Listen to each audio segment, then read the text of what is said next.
حي على الصلاة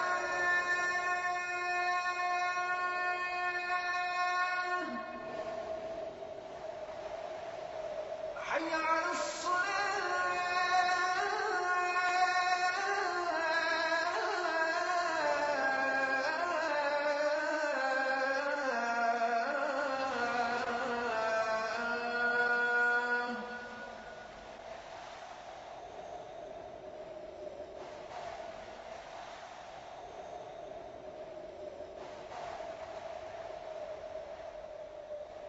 حي على الفلاح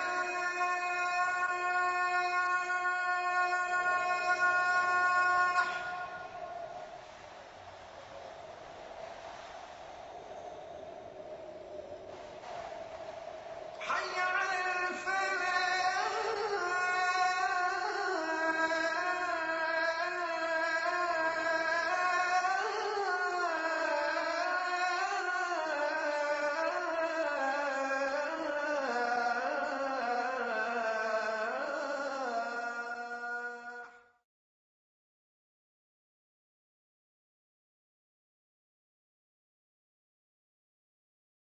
نبينا محمد وعلى آله وأصحابه وأزواجه أجمعين أما بعد فأعوذ بالله من الشيطان الرجيم بسم الله الرحمن الرحيم رب اشرح لي صدري ويسر لي أمري واحلل عقدة من لساني يفقهوا قولي ربي زدني علما أجمعين inshallah. May Allah subhanahu wa ta'ala increase in all of us knowledge. Assalamu alaikum wa rahmatullahi wa barakatuh. Brothers and sisters, on behalf of Talimul Islam and on behalf of Institute of the Language of the Quran, we welcome you to this new Arabic course. Inshallah, this course will benefit you a lot. It will enable you to understand Quran 85% directly, inshallah. And inshallah, your experience in this class will be most enjoyable and very fruitful. From the outset, I must tell you that I'm not a scholar. I do not have any university degrees. All I have is my experience. I went to various places, various countries, and I met so many teachers who are very kind, and they taught me many things in Arabic which made me understand Quran directly.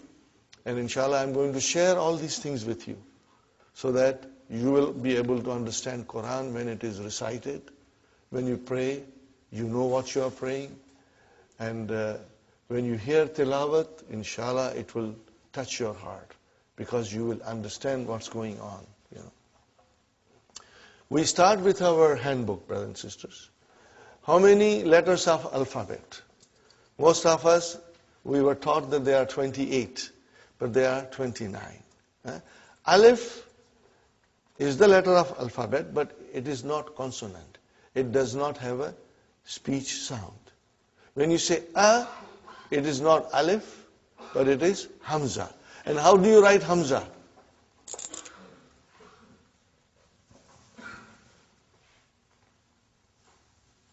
Are you with me? This is hamza, brother. Then what is this alif doing here? It is Hamza's chair. Hamza is very delicate. She needs a chair. Okay? So here is alif is the chair for Hamza. Sometimes waw will become a chair for Hamza. And sometimes ya will become a chair for Hamza. So Hamza has different chairs depending on what is in front of her. And sometimes Hamza feels strong and she doesn't need any chair. So there are many rules, spelling rules for writing Hamza that slowly we will learn. You do not have to worry, brother. And I must tell you something, that if you do not understand everything today, brothers and sisters, don't worry. Because tomorrow when you come to class, inshallah, you will understand better. And third day, your understanding will be very strong. And after 1 week, you will say to yourself, I knew this all from my childhood. Okay? Inshallah, you'll get stronger and stronger. So, brothers and sisters, we have to remember, okay, alif is used for elongation. How many? Okay, now in the handout, the next thing is, in English language, there are 8 parts of speech. We know that, and they have been given here. Noun, pronoun, verb, adjective, adverb, preposition, conjunction, and interjection. These are the 8 parts of speech. How many parts of speech in Arabic? 3.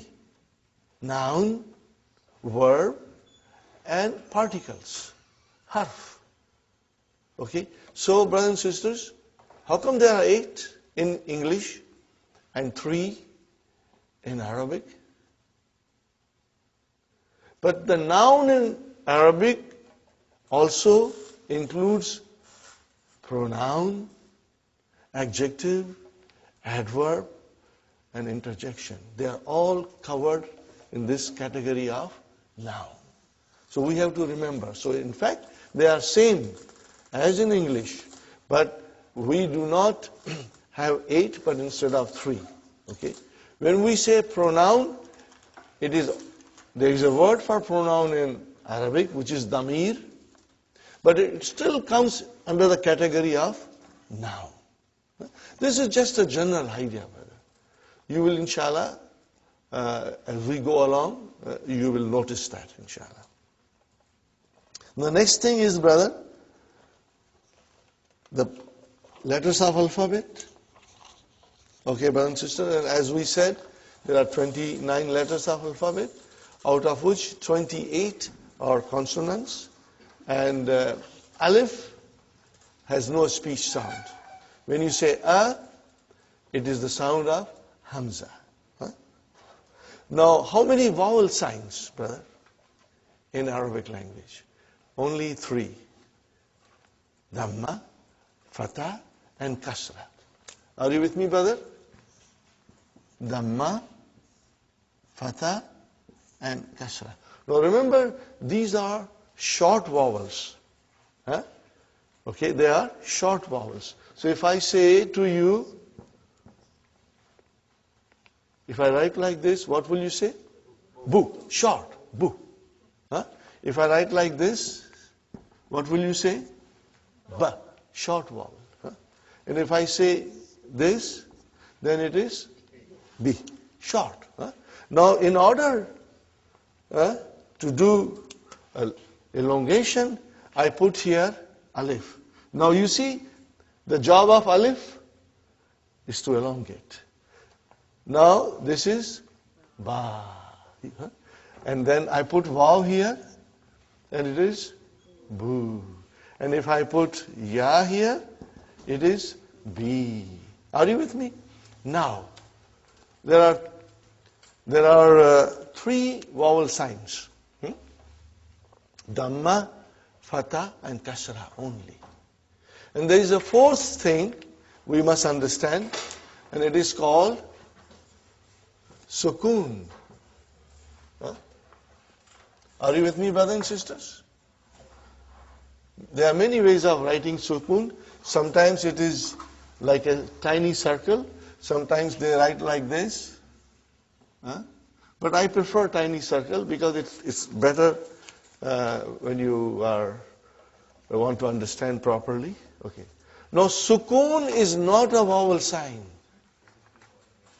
Sukoon is not a vowel sign.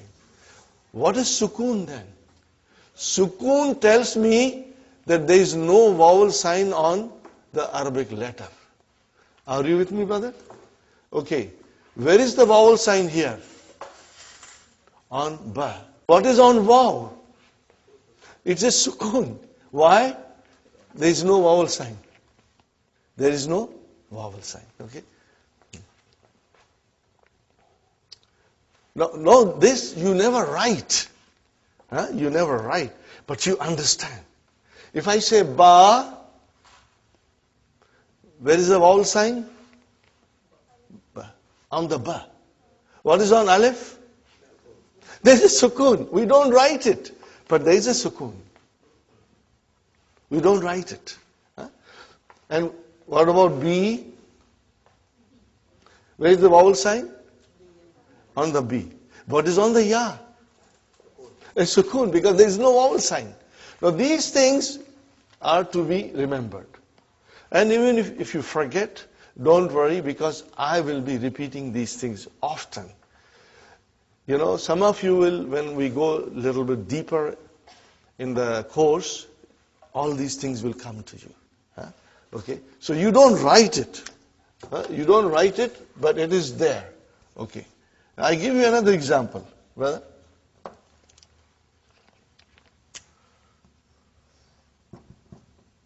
What is this, brother?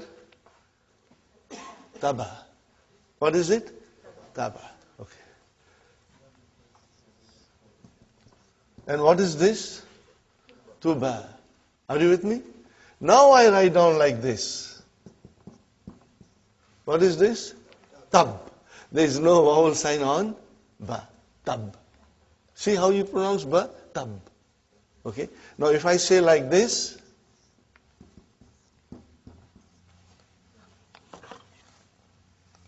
what is now, brothers and sisters? Tub. Tub. Here it was tuba, and here it is tub. So there is a sukoon on ba. If I write like this, brother,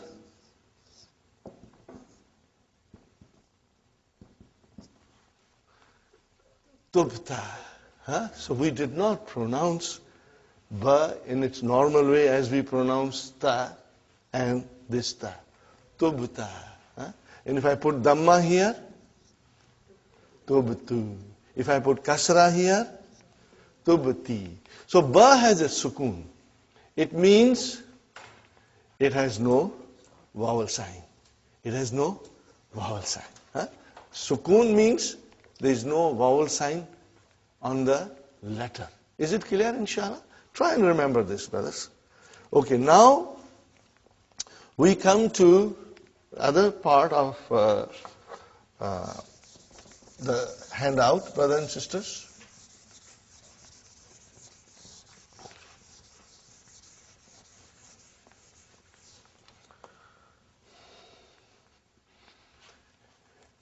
The noun is either definite or indefinite. Sahih, brothers and sisters?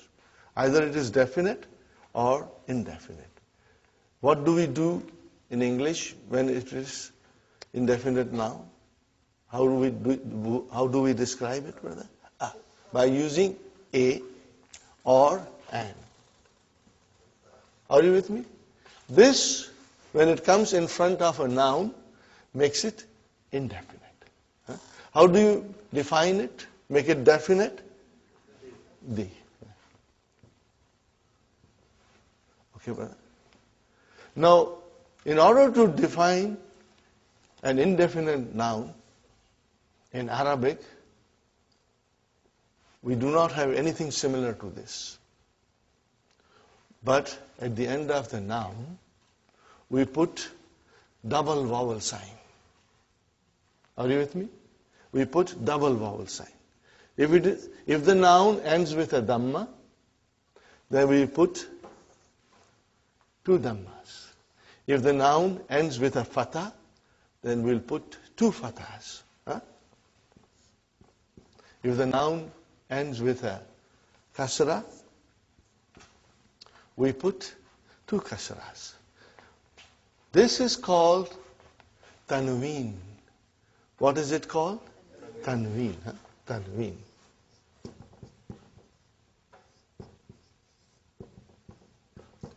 Tanween tells us that the noun is indefinite. Are you with me? Tanween will tell us that the noun is indefinite. If I say kitabun, what is the English? A book. A book. A book. If I say kalamun, a pen. If I say baitun,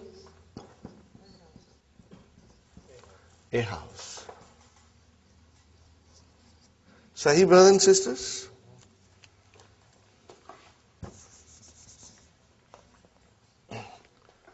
And then, how do I make it definite? So, definite, which is da in English, we have to add al to the noun. So I want to say the book. What will I do now? Al-kitabu. I cannot have tanween. Al-kitabu. Al-kitabu. The book. Okay, brothers and sisters? Now you see, as soon as I put al, like a magic, one vowel sign got dropped. Instead of bun, it became bu. Got the idea? Now, if I say kalamun, a pen, I want to say the pen. What will I do? Al-kalamu. Brother, these are the basics. I know most of you already know. But I'm starting from the very beginning in case there is one student who's coming for the first time to learn Arabic, so that he gets some idea, inshallah. Al-kalamu. Got the idea? If I write down al-kalamun, that is wrong. Because tanween and al cannot coexist. One has to come and other has to go. So, if you say al, then only one dhamma. And then here comes al-baitu.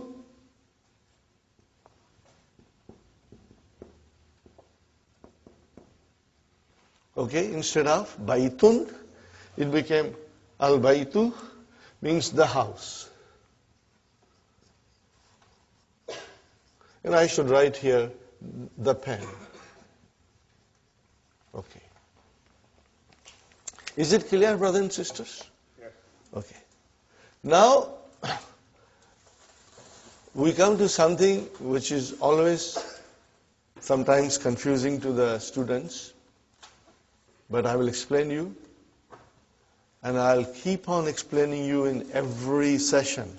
Whenever I get an opportunity, I'll be asking you questions and also repeating my point, so that if you have missed it out, you will inshallah remember.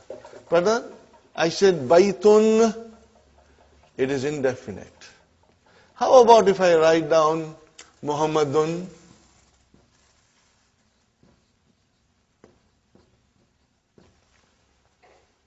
There is a tanween there which always tells me that the noun is indefinite.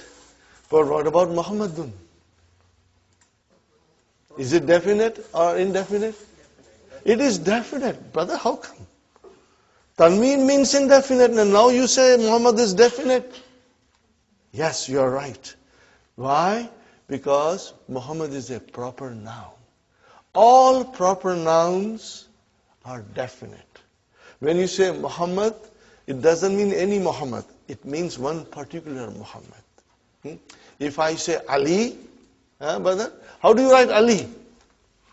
We always say Ali, but truly speaking, Aliyun, brother. See Tanween? Now Tanween is normally the sign of a noun which is indefinite. But in the case of proper nouns, the Tanween doesn't make any difference. It means the noun is definite. The noun is definite. You will remember this, please. Okay? And I will be repeating it again and again, inshallah. Brothers and sisters,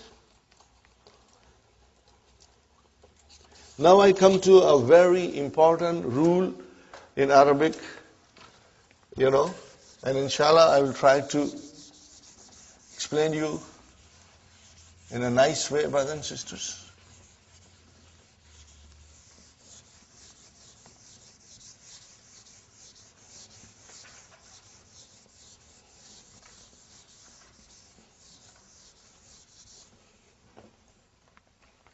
The beauty of Dr. Abdurrahim's book, brother and sister, as I said, I admire it and I always mention it, and soon you will also feel the way I feel it, Every lesson is designed in a way to teach us something. In other Arabic books, brother, things are all put together like a khichda, and it is very difficult. On the first or second or third page of any other Arabic book, you will have verbs coming in present tense and past tense, brother, and long verbs, So everything is brought together, and it is extremely confusing. It's not confusing to the person who already knows Arabic, but it is confusing for us. Okay. So what Dr. Abdurrahim has done, that in his first book, his emphasis is on only noun. We are learning nouns in the first book. There are only 4 verbs. 1, 2, 3, 4. 4 verbs mentioned in book 1. Okay. Then when we go in book 2, brother, and then the verbs will come. And Dr. Abdurrahim's method is this, that he teaches you one thing properly. Okay. But then when the verbs will come, they will come in wholesale. You'll have verbs coming from everywhere, But by that time, we'll be prepared. But my, method is, and I found it very rewarding, producing good results, that we will do some verbs on our own, which are not mentioned in the book. So that when we come to book 2, you have a good understanding of verbs. So when they come in front of you, you will say, I know it. You will feel comfortable. So first book is concentrating on nouns. Okay. And each lesson is like a brick. We make one brick. So we study one lesson, we put a brick. We study second lesson, we put a second brick. And slowly, slowly we'll build our house. Brick by brick, lesson by lesson. Each lesson will show you something. Now we come to the page 3 of handouts. All these things are also mentioned in the key. But I have tried to, do little differently, brothers. So you must always read the key also, it will help you. Now, in Arabic, the nouns decline. Declension of noun. In Arabic, nouns decline. You already know it, but you have never realized it. Why? You have never realized this. Why? Now I will give you examples. Brother? I'm writing something, you already know it. Muhammadun Rasulullah.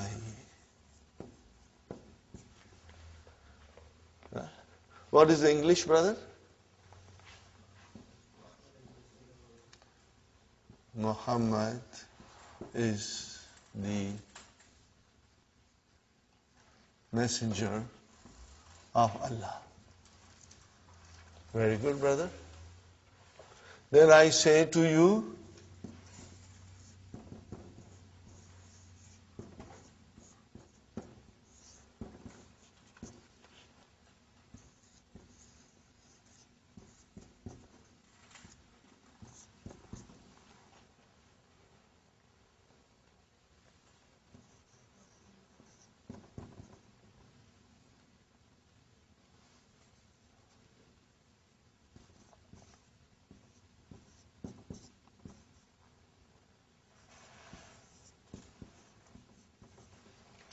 we say every day in our salah. What do we say? Ashhadu anna Muhammadan. Brother, why Muhammadan? Before you wrote Muhammadun, now you are writing Muhammadan. Okay. What will be the English?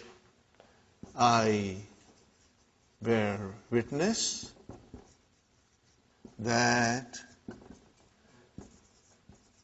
Muhammad is his slave, brother, and his messenger. Huh? Dot, dot, dot. Okay.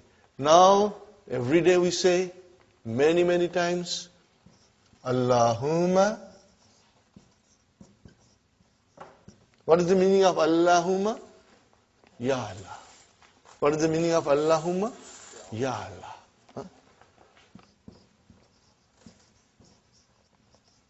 Allahumma salli. We say every day, Allahumma salli ala Muhammadin.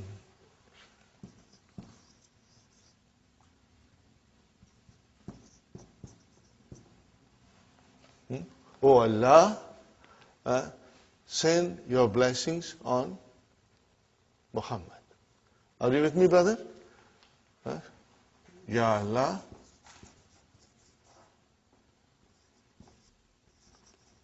send your blessings on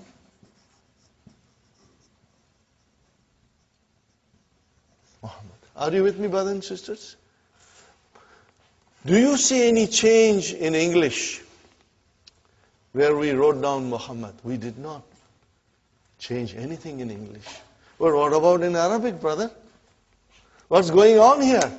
Sometimes you are saying dun, sometimes you are saying dan, sometimes you are saying din. What's going on?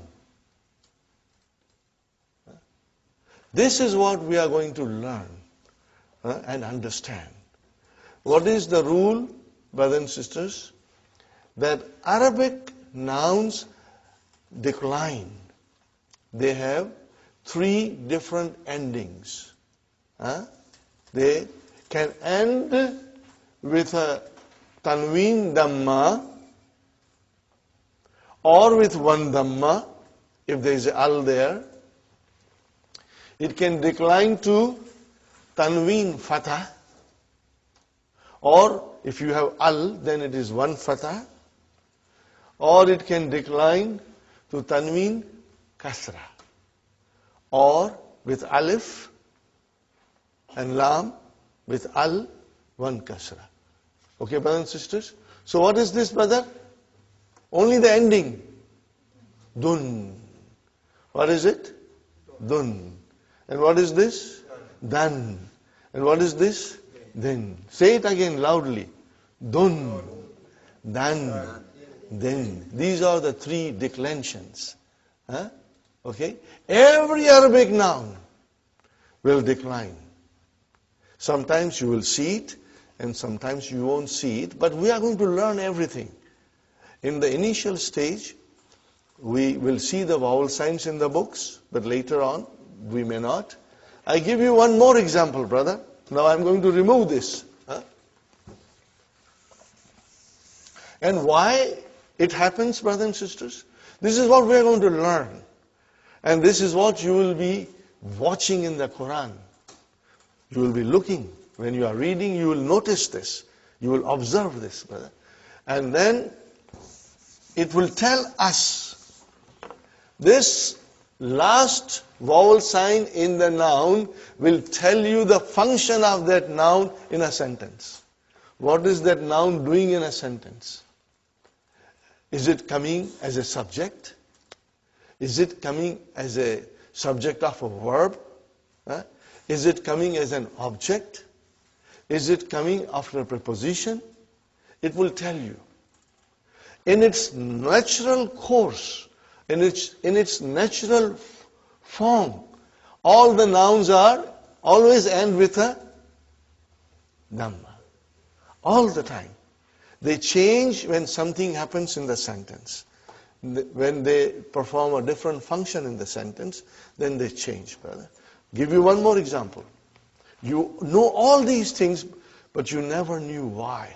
And this course is going to teach you, brothers and sisters. Okay. I will write down here. What did I write down, brother? Allahu. Is it definite or indefinite?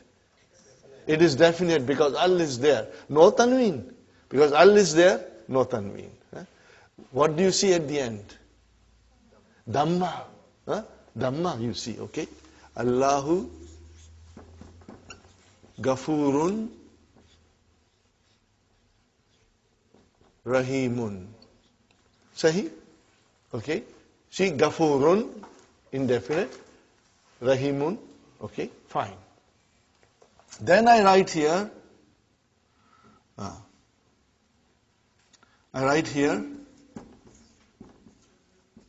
Inna Allah. Why, brother? I put Allahu there, now I am putting ha. Allah. Something is happening in the sentence.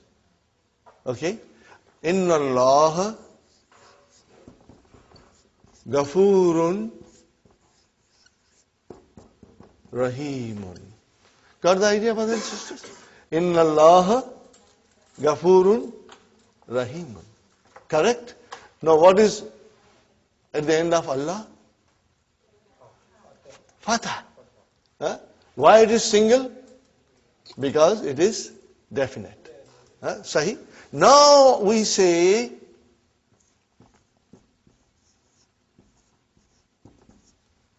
A'udhu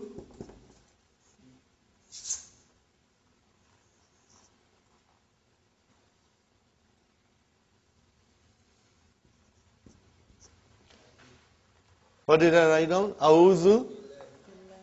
Hey, come on, give me a break, brother. What's going on here? Sometimes you are saying Allahu, sometimes you are saying Allah, and now you are saying Allahi. What's going on? But as we know, the nouns decline in Arabic language. And we are going to learn about that. Are you with me? We are going to learn about that. Okay? And let's learn the terminology now. The terms. If the noun, brothers and sisters, look at carefully.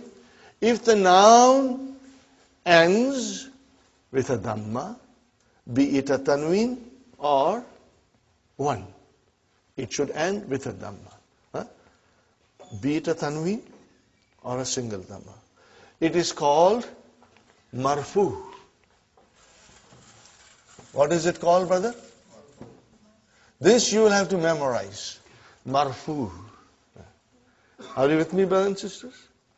If the noun ends with a dhamma, you will call it marfu. You will say the noun is marfu. Okay? What do you call it in English? You will call that it is in nominative case. Brother,